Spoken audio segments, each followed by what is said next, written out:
ओ वॾा ओ वॾा मूंखे चिटो यादि आहे अॼोके ॾींहं जो हो कारो पहर जॾहिं आसमान ते अचानक अफ़रा तफ़री मची वई। चंड जे बखनि में सितारनि जूं ओछगारूं बादलनि जी निड़ीअ में फाथल सिड़का ऐं हवाउनि जे हथनि में भॻल चूड़ियूं। मामू बाजी रिंटू जे रड़नि ते छिरक भरे जाॻियो हुयुसि। टीवी ॾे तरफ़ ट्रोड़ केटीएन जी ब्रेकिंग न्यूज़ ऐं टीवी अॻियां रोंदड़ मुंहिंजो बाबा साईं।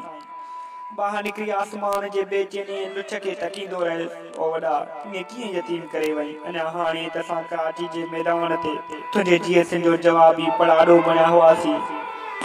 गल ते हथ लॻाए ॾिठुमि त वॾाही ॾिस अञा काल्ह ई त तोसन जी धरती ते सिंध जे नौजवान जे घेरे में हुई।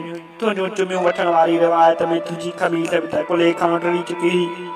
पर मूंखे यादि आहे मूं तुंहिंजे पगर खे चुकियो हुयो। मुंहिंजे पगर खे उहा चुमी जेका रहबर जी मज़ार आड़ो ॾिनी हुई उनजो गवाह त सैयद बि आहे।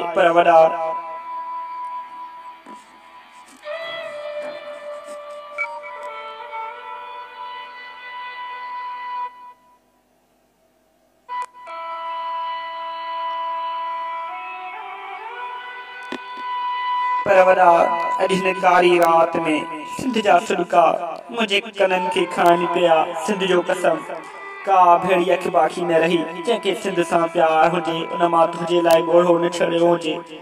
मूं ॾिठो ॿुढनि खटूं झले पार कढिया हुआ। अमृत बणंदड़ चुल्हे विसाए लुड़क ॿारिया हुआ।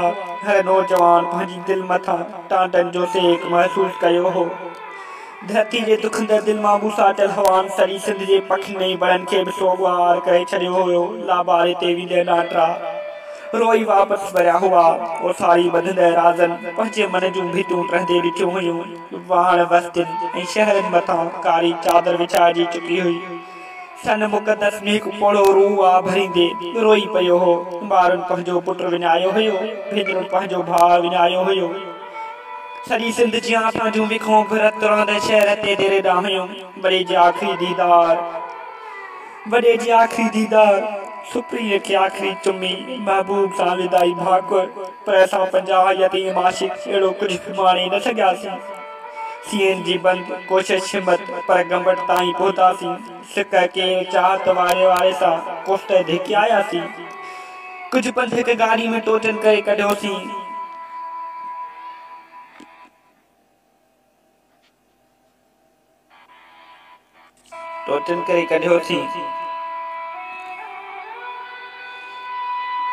रात जा 3:15 असां ॿीहर होटल खां थोरो अॻियां लथासीं। मुदाही ऐं बस मुदाही रते तेरे शहर मां बरंदड़ बल्ब रत जियां ॻाढ़ा हुआ। पर असांखे वॾो घुर्जे, हा वॾो घुर्जे, चुमियूं घुर्जनि, बख घुर्जनि। केरु न हो बस अकेलाई। हा हिकु रोंदड़ झूनो मिलियो, आंगुर सां इशारो।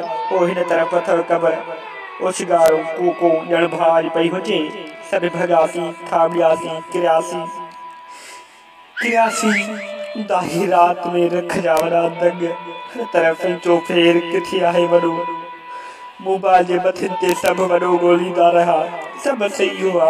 वॾो पुनो ॼण करबला में के मज़लूम आशिक़ पंहिंजो इमाम ॻोल्हींदा हुजनि। अचानक ई ताज़ी मिटी जी खुशबूदार दिग नज़र आयो। ॼण सभु विछेरा हुजो। रोड पाए वरी दिग ते किरियासीं, बख विधासीं, चुमियूं सुॾका मयारूं। दिलि चयो मिटी जे दग में अंदरि वञी भाकुर वठिजनि ऐं हिकु थी वञे। कई घड़ियूं रुॾासीं, वरी खिलियासीं, ॼण वरी चुमी ॾेई हंधु वरितो हुजे।